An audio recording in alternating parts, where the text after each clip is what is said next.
the Anoka Day.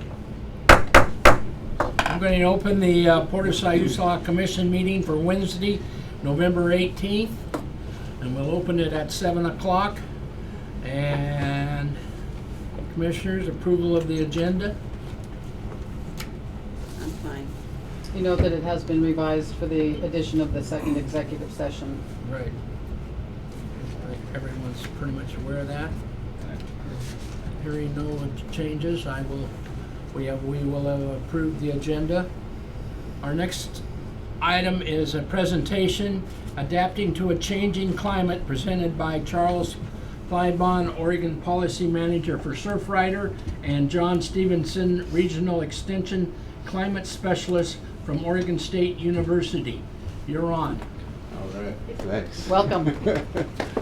Well, I'll start. My name's Charlie. I'm the Oregon Policy Manager for Surfrider Foundation, and I think it was Nancy who came to a presentation I gave about 4 or 5 months ago to some of our members in the Florence area about climate change. And really, for Surfrider, one of the big sort of initiatives of ours is trying to learn how to adapt to climate change and make forward progress on what's something that seemingly is an overwhelming issue with sometimes a lot of scientific and public opinion around it. It makes it very confusing, and oftentimes the results in sort of paralysis. And the reality is that we're learning through science and through collaboration and partnerships and a lot of local levels that there's a lot we can do actually to sort of envision our future around some of these pressing climate change issues that we hear a lot about and some of us are already feeling. Of course, you guys are probably all familiar with some of the issues that we experience here in Oregon. On the coast, rapid coastal erosion is probably one of those big ones. Compromising of infrastructure, maybe those are roads, maybe those are bridges. Those things are always being challenged.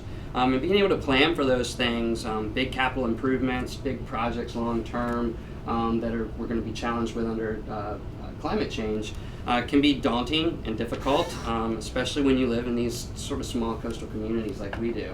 We're not, you guys are not the Port of Portland. We don't have a massive tax base to pull lots of money in to do big giant capital projects, and really reaching those goals and sort of envisioning our future in a lot of ways means planning long term. And brought John Stevenson here today from Oregon State University because I'm pretty good at articulating some of these issues and talking about the science behind it, but I'm not a scientist, and this is not my specialty, and this is John's specialty. John is the Oregon Climate Specialist, Extension Specialist for Oregon State University, and he works with coastal managers and planners to farmers in Idaho on what it is we're facing with climate change and things that we can actually do, to adapt and move forward. And plan for a better future. And so I'm hoping that we can kind of start planting some seeds here, really what it takes to move on some of the issues and some of the things he's going to talk about today. Just a couple of core leaders, whether they're in the Port of Siuslaw or whether they're at a city council level or even whether or not they're just a concerned homeowner or citizen. We've seen in Oregon some excellent planning processes come from just a handful of folks who cared. And believe it or not, there's lots of resources that will follow. And so John's going to talk a little bit about climate change and some of the things maybe that you already know, but it's good to kind of refresh on what some of these impacts are and some of the stressors that we have around us. And then, more importantly, how can we plan around those things and what is it that we can do? And maybe some projects that might be coming, hopefully maybe to Florence and other parts of the coast, depending on what types of interest there is. So from here, I'll turn it over to John. And Great. Thanks, Charlie. And thanks to the Commission for hosting us and letting me talk a little bit about a project that we had done up in Tillamook. We wrapped up really in the last year.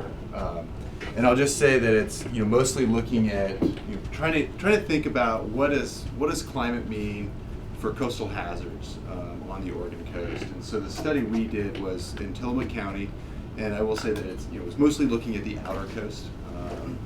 So you're clearly not necessarily specific to a bay or an inlet, but some of the lessons learned I think apply really to any coastline in Oregon. So just kind of jump in here. when we think about, what are some of the climate drivers of coastal hazards, there's a couple of things that we need to think about. And just as some background, the first thing we tend to think about is our wave heights.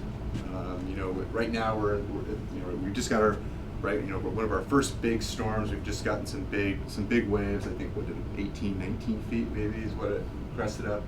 And we've been thinking about, over the last couple of decades, we've been monitoring how have waves changed, and what we've actually seen is that they've been increasing in size on a yearly average, but actually in particular the winter waves, the biggest waves we get during the year, are actually increasing the fastest.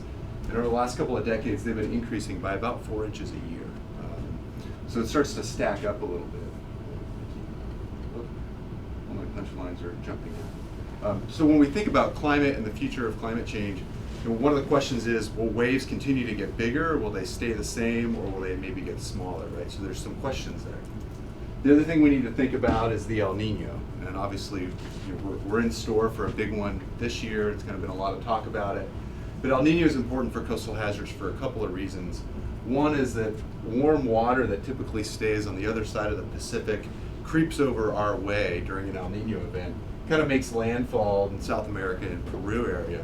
But some of this warm water creeps up our way. And so as you know, if you looked at sea surface temperatures off the coast, they're above average, so they're pretty warm. And the reason that that's important from a coastal hazards perspective is that warm water, like anything else, takes up more volume because it's warm. And so we can get these very short-term seasonal increases in our sea level, sometimes up to a foot, right? So basically think of a foot of sea level rise in a couple of months. And so it's just basically more water up against our shore. The other thing that's important when we think of El Niños for coastal hazards is that we get a change in the intensity and the direction of our storms. And so we end up getting things that come in more severe from the south. And so just as an example, you can think of Pacific City during our last big El Nino, so that was 1997, 1998. And look at this building here. You can see that there's a lot of rock armoring, and it was a fairly sand poor or sand deficit system. Following that El Nino, you can see the same building here. It's a very sand-rich environment. I don't know if you guys can see that in the back. And so basically, El Nino has a lot to do with the local dynamics of sand. So all this sand that's piling up and being a problem for Pacific City was actually scoured and brought out from Nesquewen. So Nesquewen then was exposed and lost a lot of sand. So there's a lot of these kind of short-term dynamics that El Nino plays in terms of hazards. And then the last one, you probably hear more about this when we think of climate change, is sea level rise. And since we've been monitoring sea level, really going back 100 years ago plus, looking at tide gauges, and now more recently with more precise satellite data, what we've seen is that sea levels have been slowly increasing, and that rate of sea level rise has actually been increasing as we get further in time. And so if we think about just the last couple of decades, so back in the early 90s, we're increasing on an average of about just over 3 millimeters a year. So it's about 1/10 of an inch is what we're globally increasing. The expectation is that that rate is going to continue increasing. So from a climate perspective, the question becomes, how much is sea level going to continue going up into the future? So we've got, how will waves change? How will the frequency of El Niños change? Are we going to continue to get the big ones every 20 years, or maybe every 8 to 10 years? And then we've got this question about how much sea level rise will we experience. So in our study, instead of thinking like, well, we've got this huge range to think about, anywhere from 1 meter or a foot all the way up to 3 or 4 feet of change we might potentially see off our coast, we just decided to break them up into what we would call impact scenarios. Basically, let's imagine what happens if we just have the worst case scenario of all those 3 factors that I described. And then let's maybe think about what would happen with just a medium change, and then let's maybe look at what would be a more optimistic look. So the goal, at least with our approach in our study, was just to think about what would happen in each one of these scenarios, not necessarily get wrapped around the axle and trying to predict which one is going to be most likely to occur, if that makes any sense.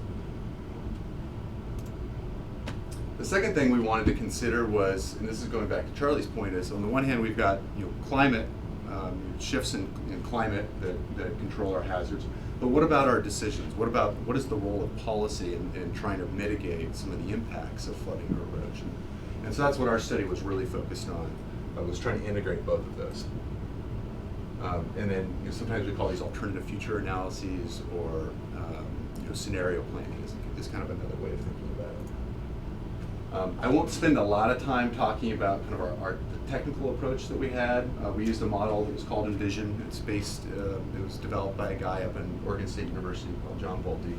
But just to walk you through some of the key things is basically it's a modeling chassis, just like a vehicle or a car, and you can build onto it any of the things that are really important to you. And so in this case, we wanted to represent what does the landscape in Tillamook County look like today. So where are the houses, where are the sewer lines, where are the roads, where are the things that we care about? And we do that through the landscape data. And then we come in and we start developing individual little models. So we actually try to consider what is the influence of population growth in Tillamook County over the next century, and how does that play out? Where do the people who come in, where do they go, right? So what do development patterns look like over the next several decades? And then we have some of these water level models that basically are just describing things like waves, El Nino, and sea level rise. And then we get into this last thing of scenarios. Basically, what is the role of policies and land use decisions that we can be making today? And then we spit them out in terms of things like how many buildings were flooded, how many miles of roadways were flooded or eroded, what percent of shoreline had to be armored in order to protect things, or how accessible is the beach under a future climate. So these are just kind of things that spit out. Just as an example, this is how the model looks at population density in Tillamook County. And if the lights are kind of washing it out, but you can see the little red spots here represent areas where basically where we live, where people are living today. And then by the end of the century, this is basically how the model is suggesting that some of the development patterns might evolve. Just to give you an example of that's taken into account. And then when we start thinking about what are our actual land use options or our planning options, we've seen three fairly common ones trying to mitigate hazard impacts on homes and property.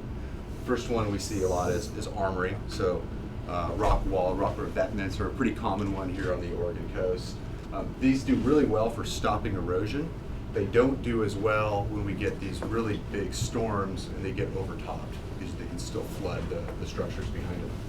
The other thing we can do, we don't do this a lot in Oregon, is bring in sand, so try to nourish the beach basically to make up for the erosion that's happening. You see this more common in places like Florida or the Carolinas. And then this last piece here is this idea of realigning, is that some properties may become so exposed to hazards that it might not be feasible to try to protect them, in which case you need to maybe think about other areas where you can relocate people's property. So, over about a 2-month period or a 2-year period, we worked with the community in Tillamook, and some of them were property owners in Neskowin who have been dealing with some of these hazards for a long time. We met with a number of the county officials from the planning office or emergency response, and then a number of people from the state. And the idea was to try to work with this group to think about what would be some different ways of imagining what the future could look like based on policy decisions we can make today, without having to go through the legal or through the political process. Let's just maybe try to explore what the impact of different decisions are. And so what we came up with ultimately was 6 different policies that they wanted to see tested and see how these combined with climate change to try to preserve property. The first one is not necessarily really surprising. It was just a status quo. What would happen if we just continue on our current land use planning trajectories?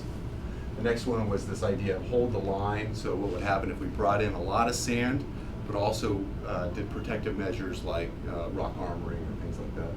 We had a laissez-faire option, which was basically let's just get rid of all land use planning. You can imagine how the county planners felt about that. And then probably the last real significant one was this idea of realigning, is that instead of focusing in on protecting property, the model basically relocated them to safer places after they had been exposed to erosion or flooding. And then I can come back to these last two later. And so when we start running this model out over time, through the century, well, we can start to come up with some assessments. And so we can look at two places in Tillamook, so Neskowin and Rockaway Beach, which have been fairly prone to coastal hazards over the last couple of decades. And we can look at these hazard zones that have been developed by the state. And we can start to make assessments and saying how many buildings are located in these hazard zones through the rest of the century based on these different scenarios. And so you can see that some of the scenarios get buildings out of these hazard zones, and some of them continue to build in these hazard zones. So this is just kind of one way of looking at how things might change under these scenarios. One of the things we looked at was, what is the risk to property? And so we asked the question of, when would people who are eligible to build rock revetments in front of their property have to do that in order to protect their homes against some of these changes in climate? And what we found is, you can kind of look right here. So this is Rockaway Beach. Under the present conditions, there's a little bit of armoring here and a little bit of armoring here of the southern end of the beach. And what we found is that by 2040, so really just in a couple of decades, people would have to go ahead and build out some kind of protective structure to preserve the property. We can look at that same thing more as a chart, as a time series, and so you can see here the percentage of that beach has to be armored fairly quickly in order to respond or confront the climate shifts. And then it tends to flatten out. But ultimately you end up with a beach that needs to be armored in order to protect the property that's there. And now we're looking at that, basically that same idea, but now looking at the end of the century and what type of armoring takes place by these scenarios, right? And so you can see that most of these scenarios, the status quo, even this hold the line, and most of them end up having to rely fairly heavily on armoring, with the exception of this realign, which makes sense, right? Because as soon as they become exposed to hazards, we assume that they get relocated somewhere else. And then one of the other really important aspects that we were asked to look at was, how does beach accessibility change, right? So your ability to go collect agates or walk your dog. And we had a pretty simple definition of beach accessibility. If water was pushing up against the back of the beach into the base of a dune or the base of a rock revetment, we considered it not accessible. And if it wasn't, we considered that accessible. And so what we found is that this is the current, what we would consider the current accessibility of Rockaway Beach, just as an example. We did this for the whole county under those definitions. And so you can see that it's anywhere from a third to half of the beach is accessible at any given point during the day. That's today. And then we can look at how that changes across these scenarios by the end of the century, including when we factor in climate. And so you can see that some of them, like status quo, for the most part, you lose a lot of accessibility on that beach. This realign right here does a decent job of trying to maintain your beach accessibility, as does hold the line. Point here is that it just varies by scenario. And then lastly, just to give it a final example, we can plot out how the percentage of shoreline hardened changes over time by the policy scenario, and then vice versa, how the beach accessibility changes over time. And what we find is that there's this negative relationship. As we increase our armoring to protect homes and property, we lose beach, right? And that's not entirely surprising. We found that a lot. But that the magnitude of that accessibility really does shift a lot based on the decisions that we make, or the policy choices that the models. And so just to wrap up here, one of probably the biggest things we found in this was that was in comparing what had a bigger influence on the coast. Was it these climate factors that are changing, or was it the policy, the choices that we made in terms of managing the coast? And climate certainly has a big influence on things like property being exposed to hazards. And so this is just a chart looking at how many buildings would be impacted by flooding by the end of the century. And so climate's a big one. But what we actually found is that management actually played a larger role in and whether or not a building or property was exposed to a hazard. In other words, policy has more influence on our coastline than climate change will, is what we found. And again, that was fairly surprising. And it's also one that, from my standpoint, I work on a lot of climate change issues across the whole region, and there's so much bad news, and especially for something that really is outside of our control. Things, like we can't control the warming year in Florence. But what we can do is change what we decide to do and manage our coast, and in particular, how we want to try to adapt our coastlines to some of these future conditions.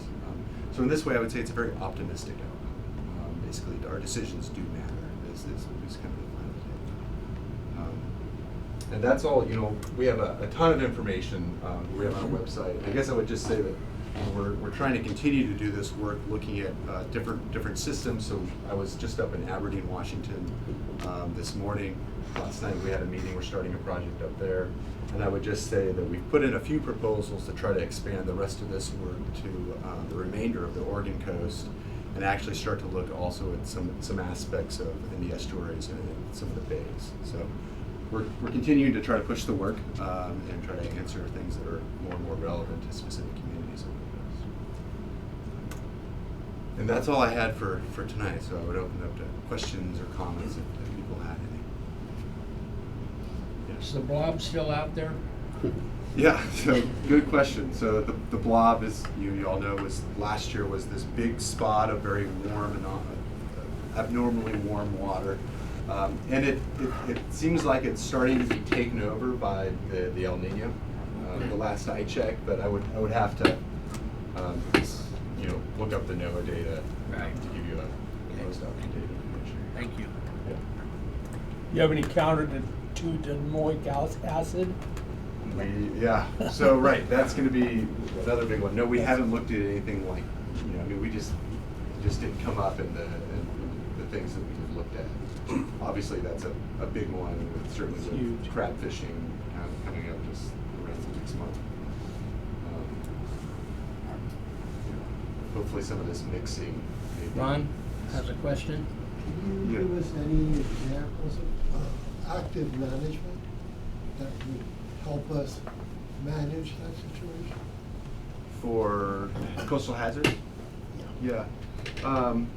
Well, sure. So. Well. Some of the things that we had looked at, armoring, beach nourishment, and then, this idea of realigning is that considering taking things that are valuable to us and not rebuilding them in these hazard zones are all options that communities all over have been doing. Charlie had passed on an example down in Ventura, California, where they relocated a lot of infrastructure. And he could probably tell you a lot more about it. Basically moved it inland, and in some cases that's feasible because you have the room back there. And in some cases it's not, but it's certainly something worth considering. What we had found, we ran some preliminary estimates, and doing that, however it was paid for, the price of purchasing the home and rebuilding it somewhere else, turned out to be cheaper over the long run than trying to build rock walls and maintain them, or trying to do that along with beach nourishment. So that and that's kind of where the test of time really starts to play up, because continuing to bring sand in every single year or maintain these protective structures becomes very expensive over time. Whereas you buy a property out, you do it once. So those were some of the things that we looked at. Although we didn't dive too deeply into it because we didn't really have any card-carrying economists, but we used some first cut estimates of what properties go for, the cost of building and maintaining these rock walls, and the cost of sand. Nancy?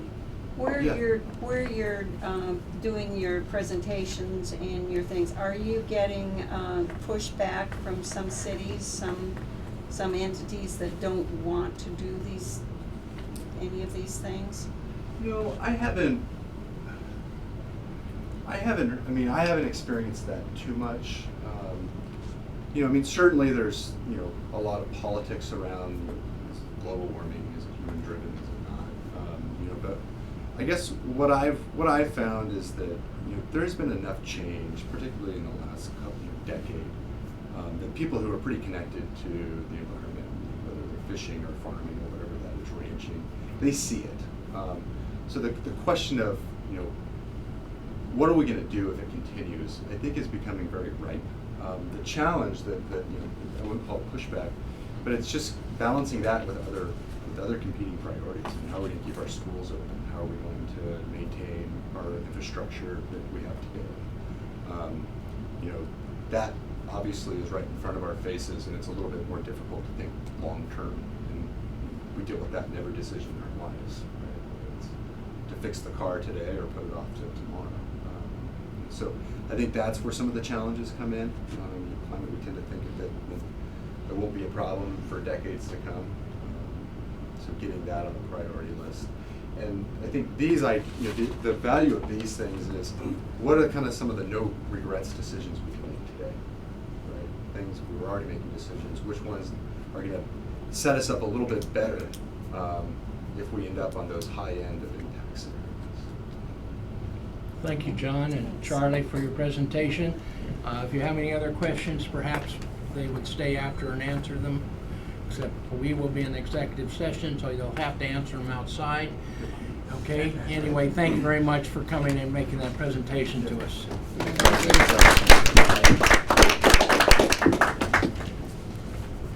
Okay, at this time, it's time for remarks from our citizens. There is a sign-up sheet. You are limited to 5 minutes per speaker, up to a 15-minute total. Do we have anybody wanting to speak tonight? I think there is one.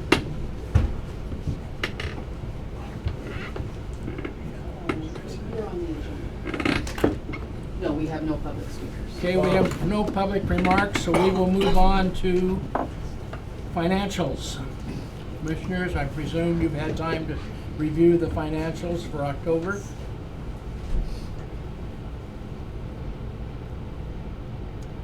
I move that we ratify the bills that were paid in October of $96,189.78. Second that. It's been moved and seconded to ratify the bills for October for $96,189.78. All in favor? Aye. Let the record show that it had passed unanimously. Moving on to old business. A discussion of launch fees and parking regulations by Jeff Hale. Jeff, can you come up and explain your charts to us? No. No? Because they're not, I can come Will you up, do it anyway? but they're not my charts. These charts are from Fish and Wildlife. And I suppose everybody got one because I brought a copy in. Yes, I have one. And where do you want me to start? Well, The charts? I want you to explain what you did and how you did it and Well, I what got the on- results are. I got on the phone, made a bunch of phone calls, and got to the right people. Okay, excellent. So the charts basically is what happened this year, Okay. starting June 19th, going through September 22nd, which we all know it doesn't cover every day, No. okay? Yeah. And I've given you a breakdown of what, so the port, by my understanding, from the Marine Board receives $15,500 a year. Right. Okay. And there's three major things that the money's supposed to be spent on. What it's spent on is beyond me, but that's, I mean, these are the three things the Marine Board says, Right. that's where the money's supposed to be going. Right. So with the launch fee, the money that can be brought in, oh, let me step back. Last Sunday, I came by here. There was one trailer, empty parking lot, trailer was parked outside. Yeah. Okay, so it wasn't parking was an issue. No. People just don't want to pay. No. So from $0 to $2, there's no reduction in fees. no reduction in the money So you we receive. could charge a $2 launch fee. Right, so that's all broken down to show you what it is. Interesting. When you add numbers in, that basically I've done, there was a total of 500 launches in July. That's what they come up with. Okay. And then in August, there was 1305 and 1800 in September. October we don't have, and October was pretty busy around here. But when Newport, as it's stated, receives $7. Now, these places aren't charging for parking. Yes. Charleston doesn't charge for parking. They have a machine that you pay. Okay. Put your money in the machine, kicks you out a ticket, goes on your dashboard. So everybody that puts in here would have a fee. They also have the monthly and yearly passes for those.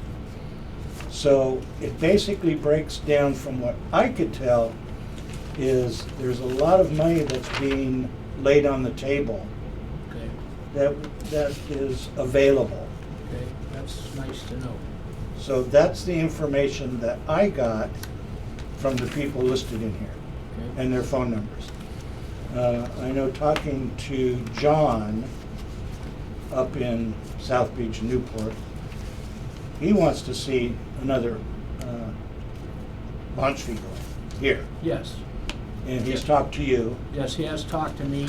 We are looking around. We can't put another one here at the port. That Right. doesn't solve any problems. There's still the same amount of parking. Right. But if we could find something lower in the river system and put in a boat launch, we would probably take a lot of pressure off of the port, and hopefully we can charge a fee there also. Right. Because he likes the mill, The old mill? the old mill. Okay. And he says, you know, there's a lot of things. Because I've called the county, and the county says, once a mill, always a mill. Yeah. And he says that's just a loophole for government. That's for something for people to go in and find a loophole and say, Yeah. well, we're not doing anything, we're not building houses, we're just building parking lot, Yeah. or whatever. Yeah. Questions? Jeff, I posed a question to you, and I don't think we've ever settled it. The reason Newport and Charleston do charge is that they own the property in front of the ramp. We can charge here. Well, we don't own that property. Well, it depends who you talk to. You say you don't own it. What, the street? The street in front of the ramp. We do own it, from Harbor Street to the water. Okay.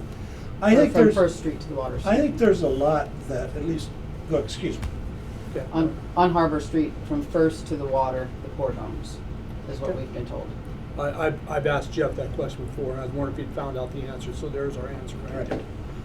Although I got it last year from the director of Public Works. He wants nothing to do with that piece of property. It's not his. That's what he says. Okay. So now, you know. I mean, it's, so that's the information. It's excellent. We will put it together and see what we can come up with. One other thing. I was gonna get on the other list. I'll make it real short.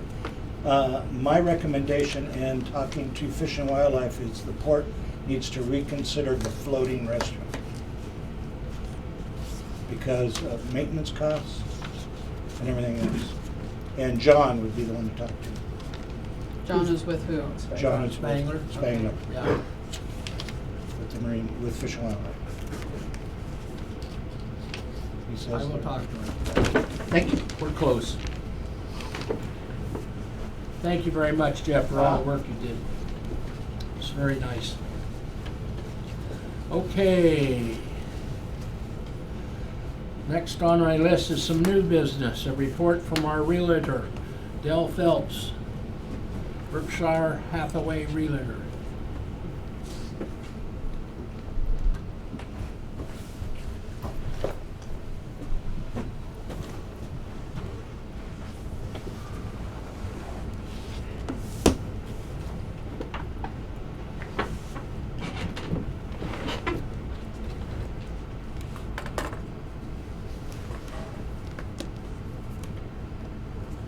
Pass those around.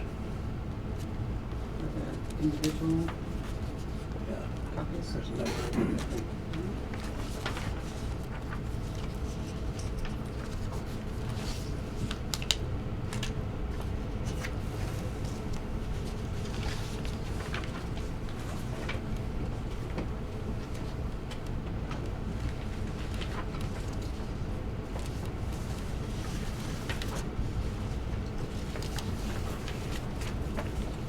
Okay. Interim Manager McClure, Port Commissioners and Chairman Cavuto, in discussion and agreement with former Port Manager Forsyth, your realtors of record have focused their efforts on the properties that we felt would bring the most money to the port in the quickest way possible. In our mind, that would be the two groups referenced below. Our highest effort has been placed on the 40-acre business park parcel and its connector to the river. Our second highest effort has been placed on the Rhododendron Drive waterfront 1 of 2 and 2 of 2 west of the sewer plant. I've had discussion with Don Saxon regarding the Miller's Acres parcels. Mr. Saxon expressed that he had no interest in the Miller's Acre parcels and stated that he owned some of the adjacent land claimed by the port. No more discussion yet. I have had discussions with both Bay Street building owners where the port has 2 parcels on the riverside of their ownership. One of the owners, Jack Butler's, is in discussion with his realtor at this time. The other Bay Street owner, or building owner, Carol Holcomb, adjacent to your second lot on her riverside, did not believe there were any lots in front of her, but she said she would look into it. I have not heard back from her, but do intend to follow up. With regard to Group 2, the Rhododendron Drive waterfront 1 of 2 and 2 of 2 lots. Up until now, we seem to have been in a standoff of sorts with the city until just recently. When the last comp plan was done, that area was designated as a waterfront park, and there is a street right away between the 2 lots and properties next to Rhododendron Drive. Planning has been resistant to a right-of-way vacation to facilitate a sale of right-of-way to adjacent owners and the sale of lots to adjacent owners because of the park situation, of course. On Friday, 11/13, I called the city to see if any further movement on discussions with the port had been made since former manager had left. I learned that a short discussion between a few city people and port people had occurred within the last week, and that those 2 lots were discussed and that the sale to the city would be a goal. A change of leadership has fostered a change, it seems. As of Monday, Mrs. Packard has said that she wants to meet with Tony Wells and I to discuss what to do about the 2 lots on the 23rd. So Monday the 23rd, we're having a meeting with that property owner regarding your 2 lots. With regard to number 1, the business park parcels, we have had what we thought were going to be successful sales twice. Money has been the problem, of course. We have also had an Arizona firm propose to buy the parcel contingent on the city's allowing a portion of the parcel to be rezoned to residential units. They did not get a favorable response from the city. I have questioned the planning department just a week ago as to whether I could bring in a continuous care complex because of the employment it would create. It would use about 75% of the property. That would be the portion above the 45-foot elevation line. I've had questions out to manufacturers of equipment used in aquaponics farming who are on the East Coast that sell such equipment used for aquaponics farming to see if they can connect me with any farming operations there that would be of interest in expanding or relocating to the West Coast. No luck yet. I am currently in beginning discussions with a representative of a local entity that is seeking to expand its economic base. This discussion is based on aquaponic farming possibilities and profitability. That's where we're at today. Thank you. Questions, Commissioners? I have none.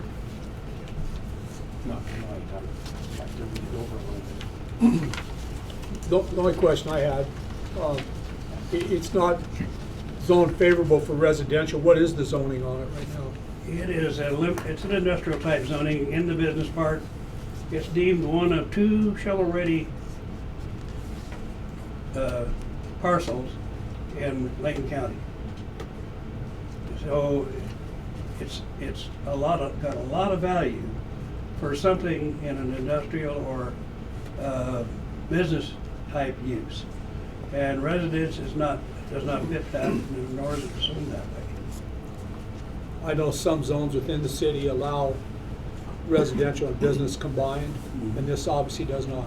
Does not yet, but you know, if the right solution came to us in the way of a purchaser, I would hope we would go into discussion with the city, especially if it was a job creating situation, such as a continuous care facility. They take a fair amount of acres. For example, there's one in McMinnville that occupies 57 acres. And it has everything from the restaurants to the medical care facilities.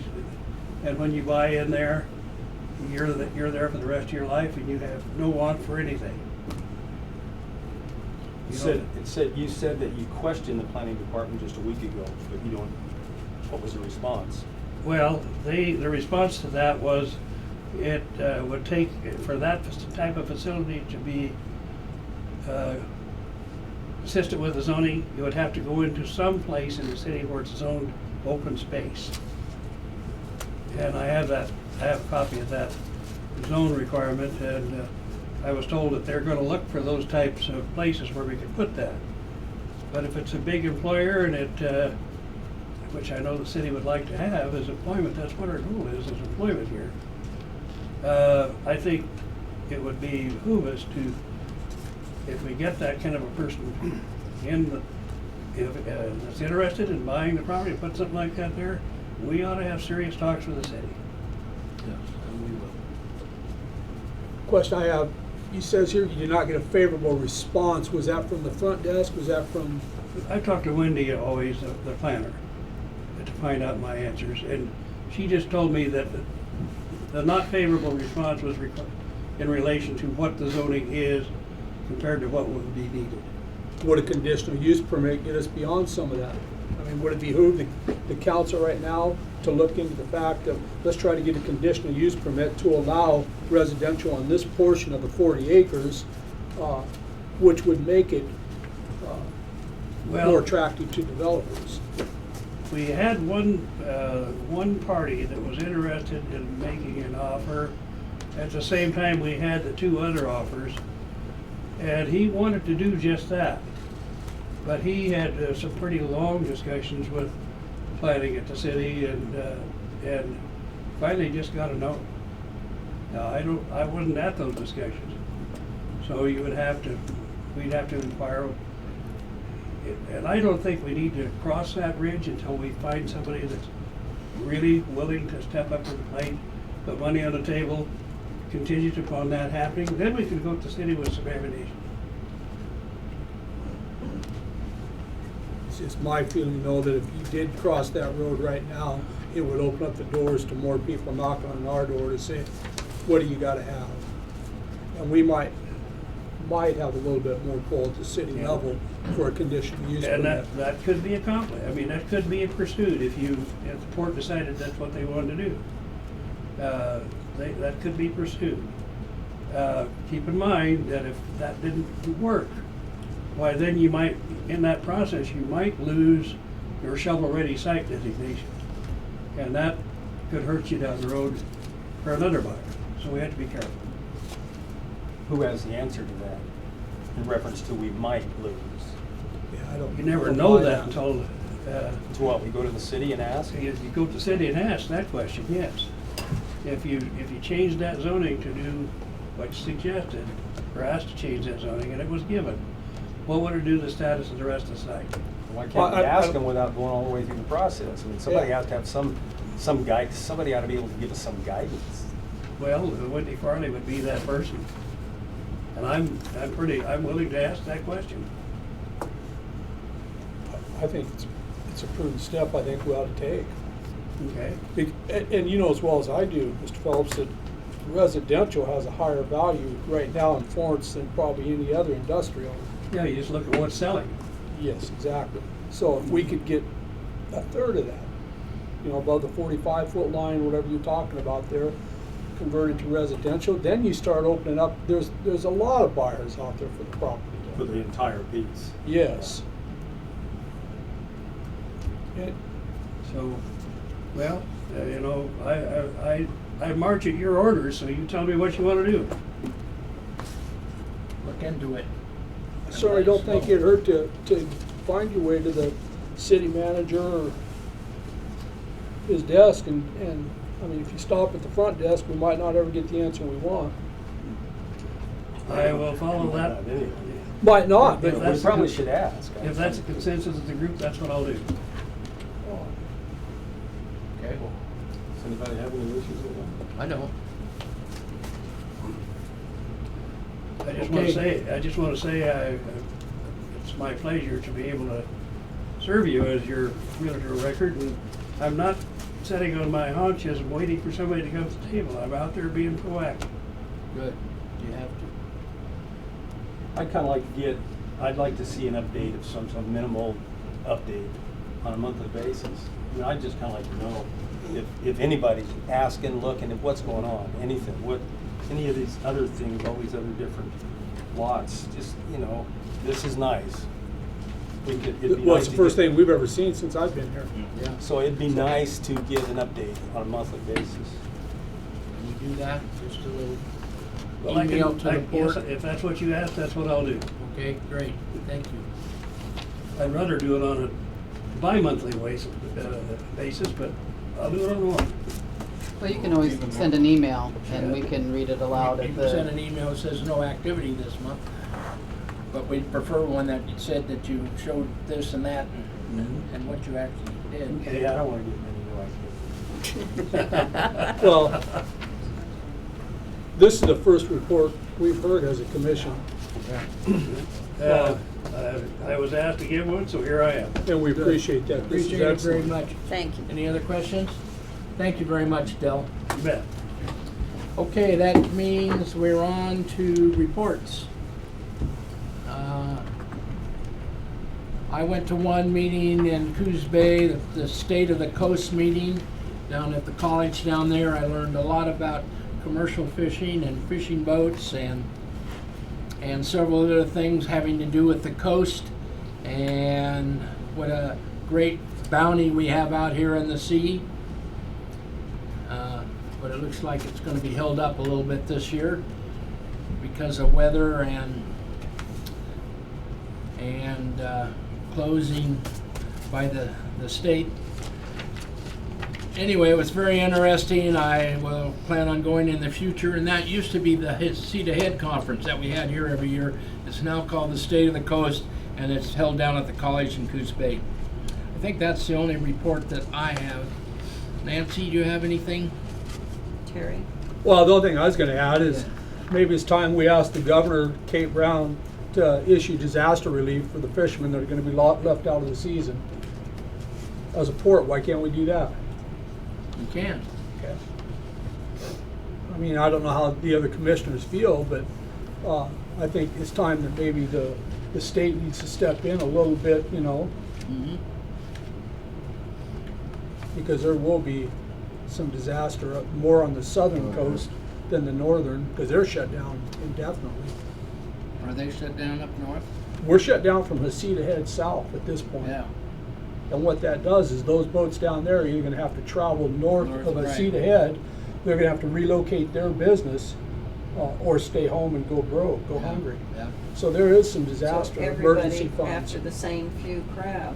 Exactly. And so then you don't know what the price of the crabs, is price crab gonna go up is, most people are saying, I'm not even gonna eat crab this year, and I don't hardly blame them. You know, until you know. That's right. Until the final, and I'm not saying I'm not gonna eat crab, because I will, but it's tough. It's gonna be a tough market this year. Yep. Okay. And it's a serious thing. It's very serious. It's a big economic, look at Port Orford, it just about shut them down. Well, and our clams, the razor clams and the mussels have been off all summer. They're shut down too. Yeah. For the same reason. Yes. So I Okay, had- I went to Economic Development Committee in October and Florence Urban Renewal Agency meeting in October and a watershed meeting at Lorraine. That was about the pond turtles. They're working to protect them and conserve their habitat. They don't have the ocean, but they have a lot of inland problems with invasive weeds and water quality, and it was quite an interesting meeting. First time I had been to that part. Then in November, I attended 2 city council meetings and a government service focus group.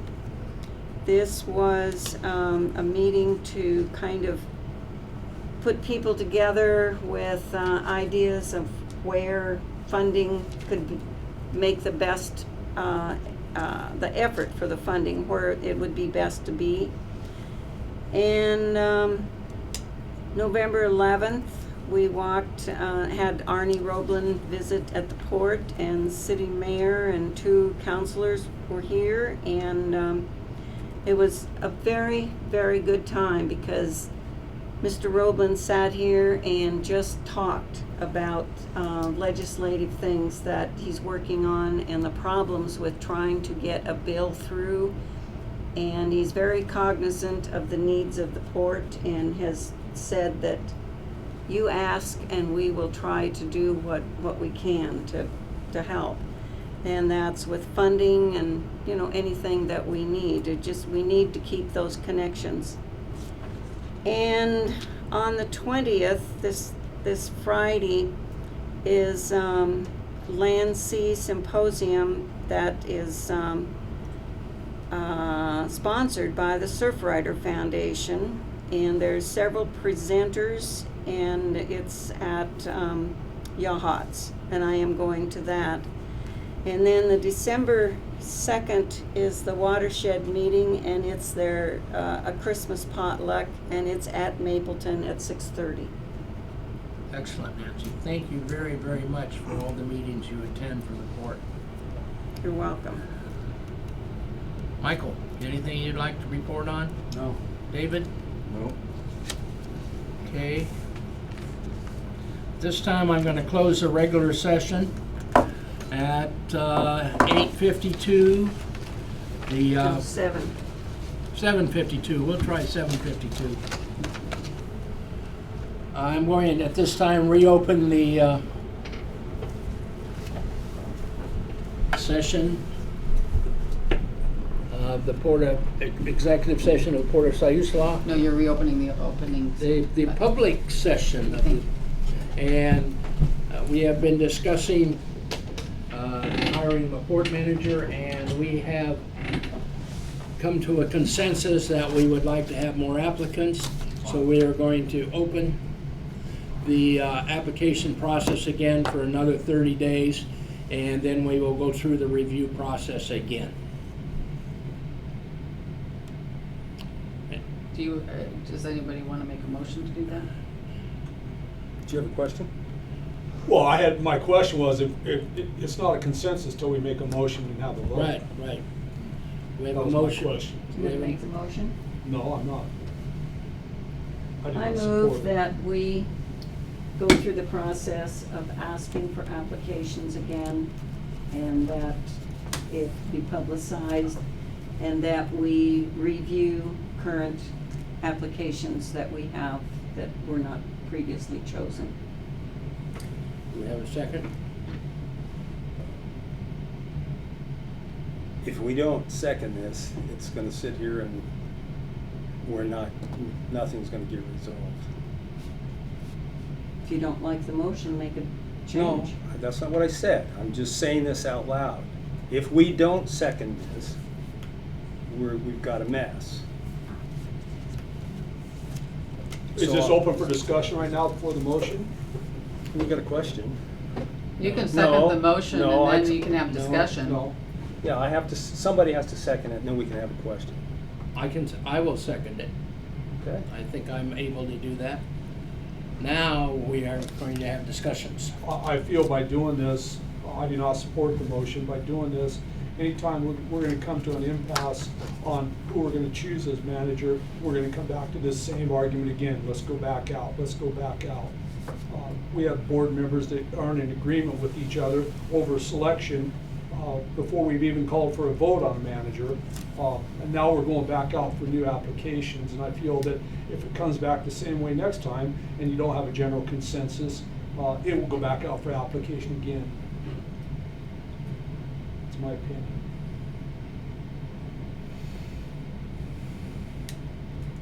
Hopefully, we will come up with someone that we can have a consensus on. That is the plan. And if we don't, then we go back out. Then we will cross, I think we need to just go forward and we'll cross that bridge when that happens. But I would think that we will come up with someone and we will have a vote. That's how I feel. Any other discussion? I got confidence we'll figure something out. I got confidence we'll figure something out. Oh, yeah. I do too. By going out for applications? Or let the status quo? This next time around. I think I just would like to see it unanimous. I'd like to see us all in support of whatever it is. Someone that everybody's comfortable with. Yes, and I We've got to think- find a way to make that work, and I think this is the only way, this next time is the only way Right. to do it. So we're gonna have to. I think we've learned a lot just going through the process. The next time the process might be a little bit easier.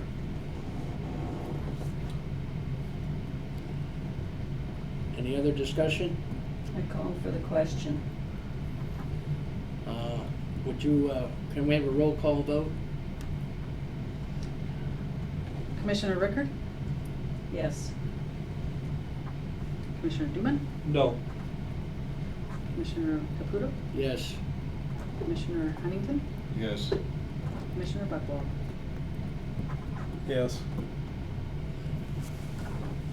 The motion has passed. We will go out for more applications for another 30 days and hopefully come up with an answer and not have to do everything twice.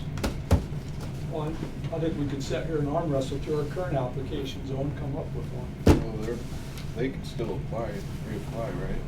No, will they reapply or will they just be? They will already be Review it approved. again? Yeah. That way they don't have to do it again. We can look at the same ones Sit they have and again. ask them to come back in again. Yes, we can. If Well, necessary. next time before we meet, maybe we should, or before we do the interviews, maybe we should review that list of questions in depth and see if we want to do something a little Yes. bit different, a little bit more streamlined and you Yeah, know. I agree. You can revise those questions, Because absolutely. some of them, I think that would be better, that we could Okay. revisit that a little bit. Sure. Seems like Yes. most of those questions were answered in their PowerPoint interviews. Yes, a and lot then of them we were, just but not went- always, yeah. Some of the PowerPoints were entirely different. I'm gonna adjourn the meeting at 9:15. Thank you, Jack, for coming, and Alan, that's it, Alan, I couldn't think of his first name.